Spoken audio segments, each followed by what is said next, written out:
sa iyo nung umubo siya o bumahin. O baka naman ay nahawa na dahil humawa kayo sa parehong bagay na kontaminado. Ngayon ay mayroon ka na rin COVID-19. Isa ka ng carrier na makakahawa sa iba. Dahil maaaring ilang araw pa bago lumitaw ang sintomas na ubo, sipon, hirap sa paghinga at lagnat. Pwede ring wala kang nararamdamang sintomas, ngunit nakakahawa ka pa rin. Pag-uwi mo sa bahay, maaari mong mahawahan ang iyong pamilya. Kasama na rito ang lolo at lola mo o ang mga magulang mo na may edad.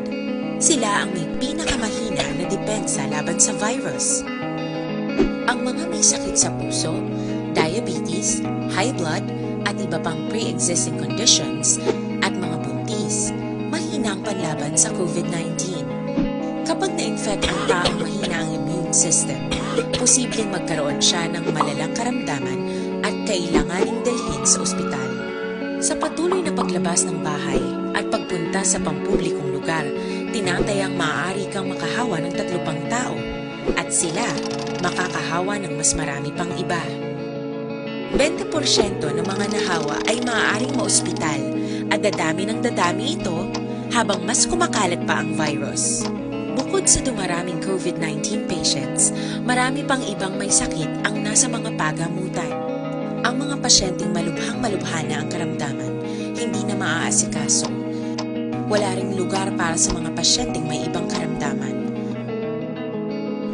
Kaya nating iwasan ang patuloy na pagkalat ng COVID-19 kung iisipin natin ang kapakanan ng iba. Kailangan nating isipin at kumilos na parang bitbit na natin ang virus para hindi ito kumalat pa sa iba. Sundin ang social distancing. At hanggat maaari, manatili sa loob ng bahay. Kung talagang kinakailangang lumabas, panatilihin ang 1 metrong layo sa ibang tao. Maging malinis din sa katawan at sa kapaligiran. Parating maghugas ng kamay gamit ang sabon at tubig. At i-disinfect ang mga bagay na madalas hinahawakan. Ang mahalaga, mapabagal natin ang pagkalat ng COVID-19. Para mas kakaunti ang mga kailangang magpa-ospital at mabawasan ang mga Pilipinong magkakasakit. Magiging epektibo lamang ito kung mananatili tayo sa bahay. Sundin ang social distancing. Isang maliit na sakripisyo para sa buhay ng kapwa nating Pilipino. Tulong-tulong tayo. Let's beat COVID-19.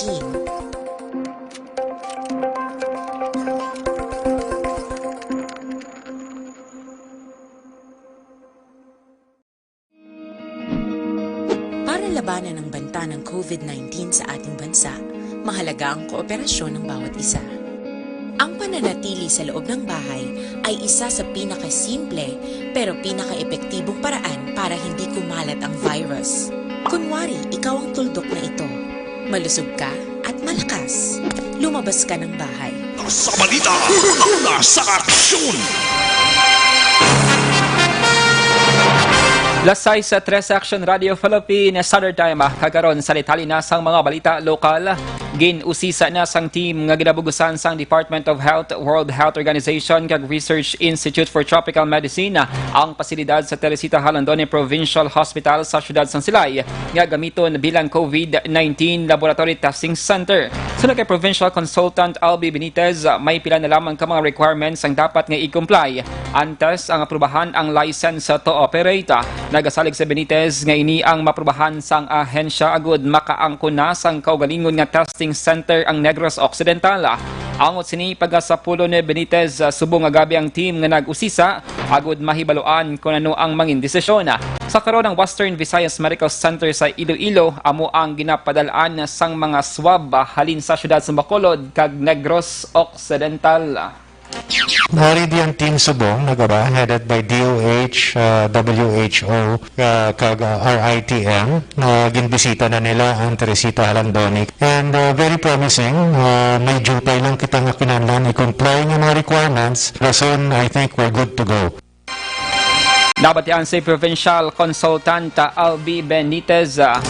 Samtang ginapanawagan sang Department of Social Welfare and Development o DSWD Western Visayas sa publiko nga i-report sila official Facebook page ang mga irregularidad kag anomaliya sa pagpanagtag sang bulig pinansyal sa idalom sang Social Amelioration Program o KONSAPA. Sa online press conference sang ahensya subong hapon ginpahayag ni DSWD Assistant Secretary Rhea Peñaflor nga nakalabot na sa ila ang report angot sa ginaligara pagbuhin sang pila ka mga opisyal sang barangay sa Barangay Filisa, Bacolod City sang 1,000 sa ginpanagtag nga 6,000 pesos sa mga benepisyaryo. Sunod kay Peñaflor, nasa sa Republic Act No. 11469 o kon bayanihan to heal as one act nga 6,000 pesos ang dapat ihatag sa kada benepisyaryo kag hindi pwede nga buhinan. Sunod kay Peñaflor, pwede nga imbestigahan kag makasuhan ang sinuman mapamatud-an nga naghimo sang irregularidad.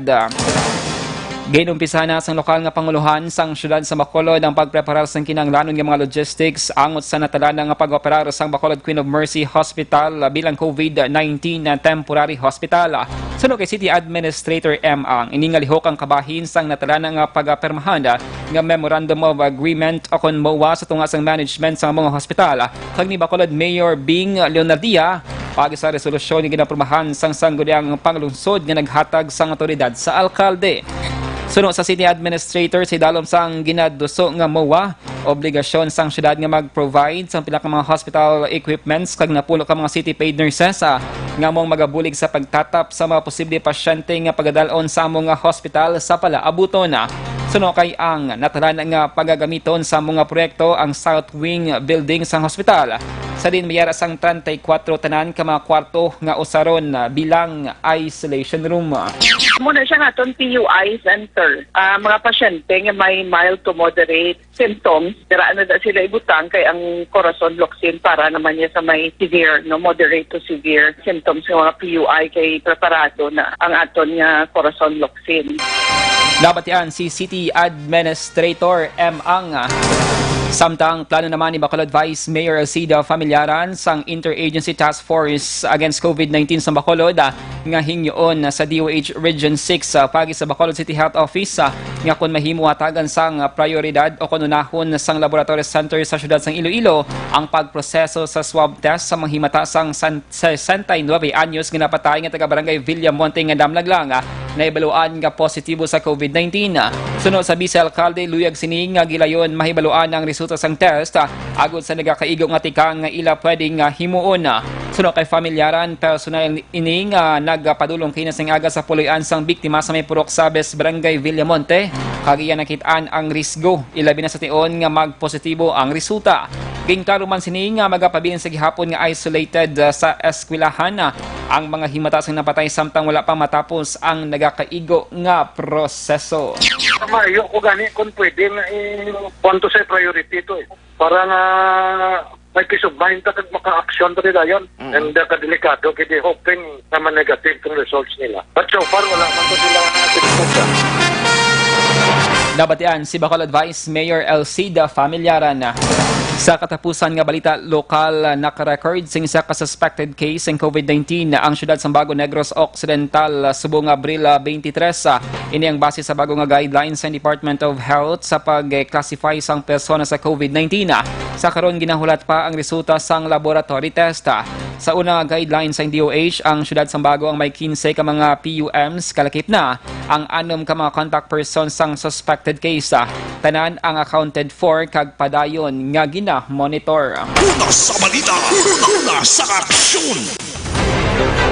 Lasay sa 19 Aksyon Radio Philippines Standard Time. Hugali ang panginom sang DTX 500 bawang DTX 500 ang may 3 ka mga anti-diabetic properties charantin nga nagapanubos sang glucose, visin nga nagakontrol sa mga blood sugar kag polypeptide nga may kaangay nga epekto sang insulin. Mag DTX 500 capsule sa kada adlaw ang produkto nga DTX 500 ang pwede na ma-order online kag ma-deliver sa inyo nga balay.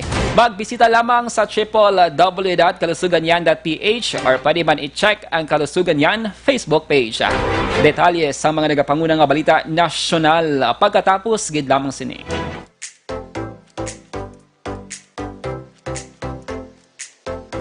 Mga ka-aksyon, madamo sa naglaylay na pamaagi at protektahan ang imong kaugalingon batok sa novel coronavirus 2018 o ng COVID-19.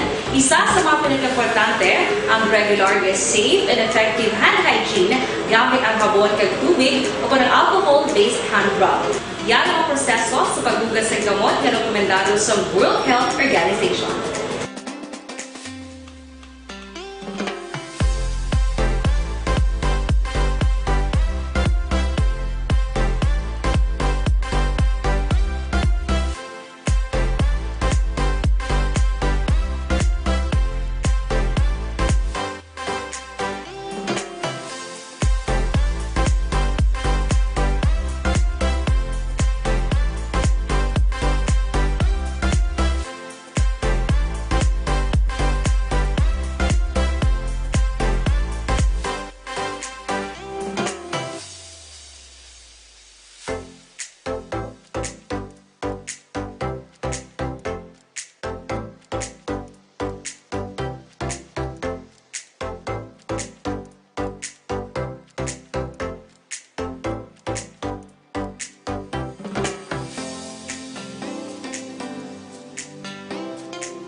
Ginenggamyo ang mga aksyon ng mo ng WHO Safe Hand Challenge agad may handa sa coronavirus 2019. Padayon mga aksyon. Aksyon Radio!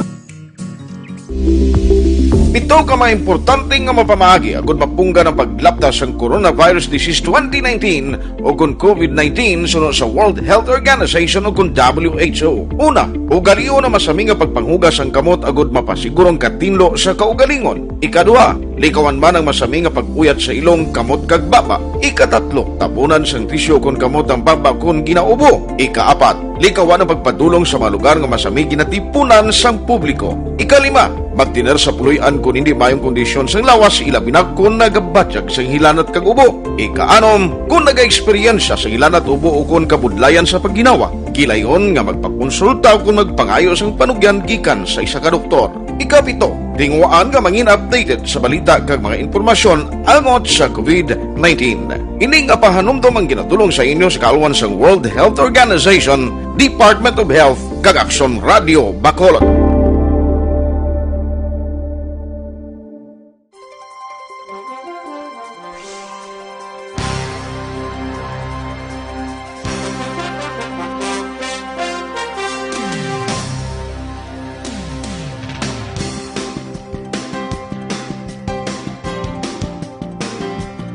Sa balita, una sa aksyon!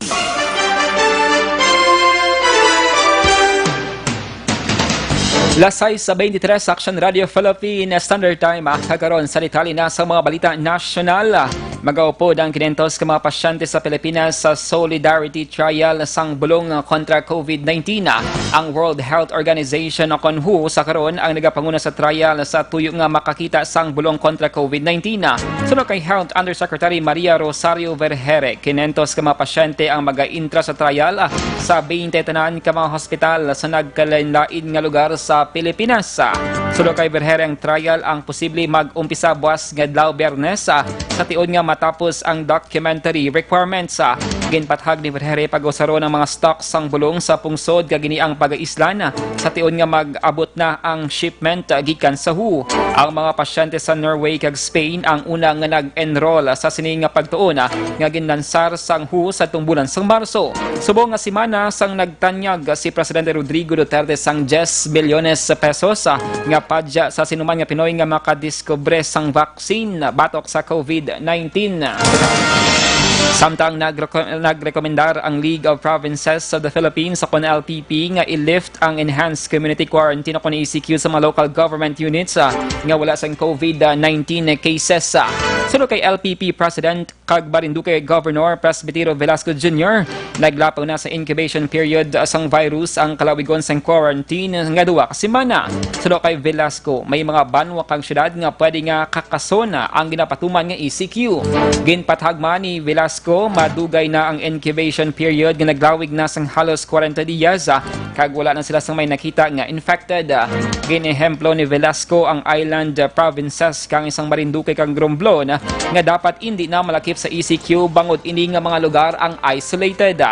Ginasuportahan naman ni Velasco ang pagpalawig sang ECQ ilabi na ang sa NCR kag sa iban pang lugar nga madamo sang COVID-19 cases. Una sa balita, una sa aksyon.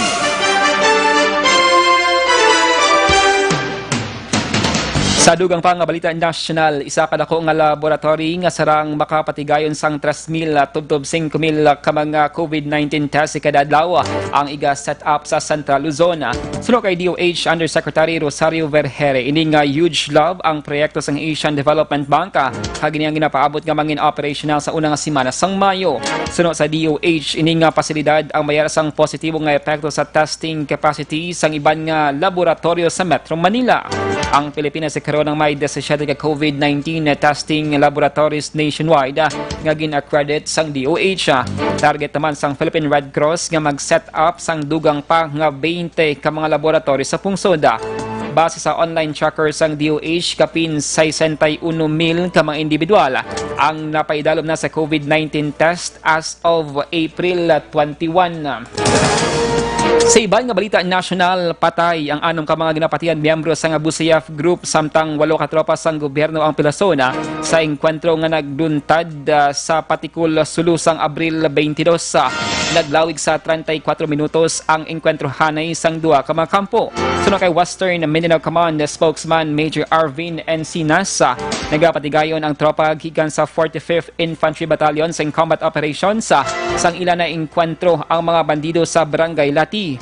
Ginkilala ang 3 ka mga lokal nga terorista nga nagkalamatay nga Sanday Guro Khalid Udal Muhammadar Saida kag certain Buda.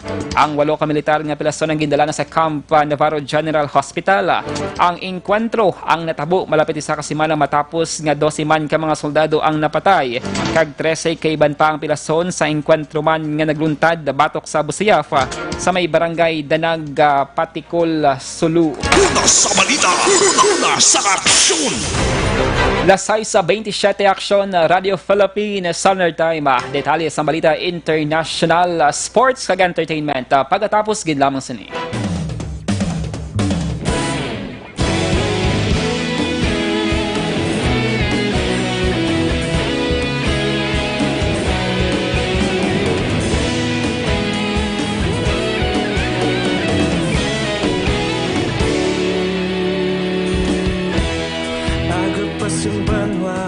Mabugnaw nga hangin nagadapyan na ikaw nang ginapamati ang namon ginasandigan.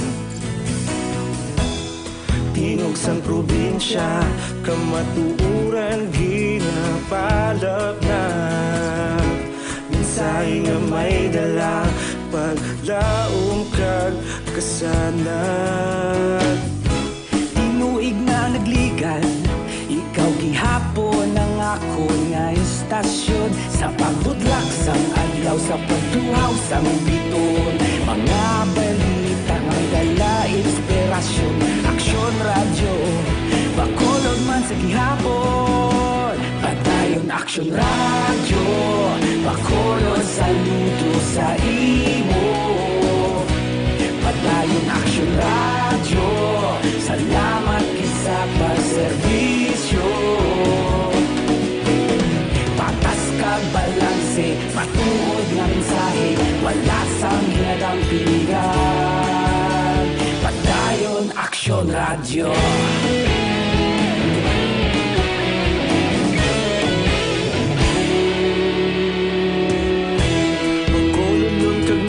Sanon inyong batian. Istasyon nga nagapalaplag sang kamatuuran. Magbakod nga prinsipyo, reporter handa sa serbisyo. Kahapon, karungtag sa gihapon, kita magapadayon. Tinuig na nagligad, ikaw gihapon ang akon nga istasyon. Sa pagbutlak sang adlaw, sa pagtuhaw sa bituon, mga balita na may dala inspirasyon. Aksyon radyo, bakolon man sa gihapon. Madayon Aksyon radyo, bakolon saludo sa imo. Padayon Aksyon radyo, salamat kit sa pagserbisyo. Patas kag balanse, matuod. Una sa balita, una sa aksyon. Lasay si Media Action Radio Philippines Standard Time kagaron sa detalye na sang balita international. Nagpositibo sa COVID-19 ang duwa ka mga kuring sa New York apang wala pa sang ihibalong mga eksperto kung makalaton sila sa tawo. Sunod sa US health authorities, ang mga kuring ang ginseparar na kag mayara sang respiratory illness kag ginalauman nga makarecover. Nagapating US Centers for Disease Control and Prevention nga ilan nakuha ang virus sa mga tawo sa ila palibot o kung sa balay mismo sang ila ginaestarana. Madumduman may tigre man kag leon nga nagpositibo man sa COVID-19. Ang New York City amo ang epicenter sang COVID outbreak sa Estados Unidos. Ginpahag ni Dr. Anthony Fauci, Director sang National Institute of Allergy and Infectious Diseases, nga posible nga manatnan ang makasapatan sang virus pero wala pa sang makamapamatuod nga makalaton ang sapat sa mga tawo. Una sa balita, una sa aksyon. Sa sports balita, hindi na madelay ang Tokyo 2020 Olympics. Lapaw si sa katuig nga pagpaiso sini bangon sa COVID-19 pandemic. Sunod kay Tokyo 2020 President Yoshiro Mori, wala na sang tsansa nga ipaiso lang kompetisyon maglapaw sa Hulyo 23 tuig 2021 nga opening. Sunod kay Mori, mabudlay lang nga idelay ang Olympics sang duwa pa katuig. Damlag lang nag-istorya si Mori kay Prime Minister Shinzo Abe kung ginakonsiderar bala ang duwa katuig nga postponement. Pero nagdesisyon ang Prime Minister kag International Olympic Committee kag Japanese organizers nga hindi. Ang COVID-19 ang nag-igo man sa organizing committee matapos nga ang staff member nga nagatrabaho sa Tokyo headquarters ang nagpositibo man sa virus. Una sa balita, una sa aksyon. Kag sa ito naman nga showbiz balita, nagsaulog ang veteran singer nga si Regine Velasquez. Singay ka 50 nga kaadlawan kahapon nga adlaw. Ginpost ang singer-actress sa Instagram account ang letrato sa iya pamilya kag nagpasalamat sa mga tawo nga nakadumdum sang iyang special day. Wish ni Regine nga matapos ang COVID-19 crisis sa Pilipinas. Nagalaom ang aktres nga matamat nga makabangon kag magbalik sa normal ang pangabuhi sa mga Pinoy. Positibo naman ang singer nga wala sang imposible, ilabi na kon padayon nga nagapangamuyo. Si Regine ang magapatigayon sang online concert sa Abril 25 para sa Bantay Bata sang Kapamilya Network. Una sa balita, una sa aksyon.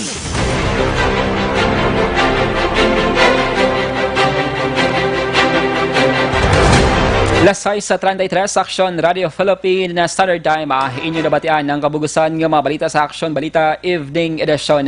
Karon nga adlaw Webes, Abril 23 tuig 2020. Akong inyong atag balita, Aksyon Dale Salazar. Una sa balita, una sa aksyon, sa Bacolod Aksyon Radio.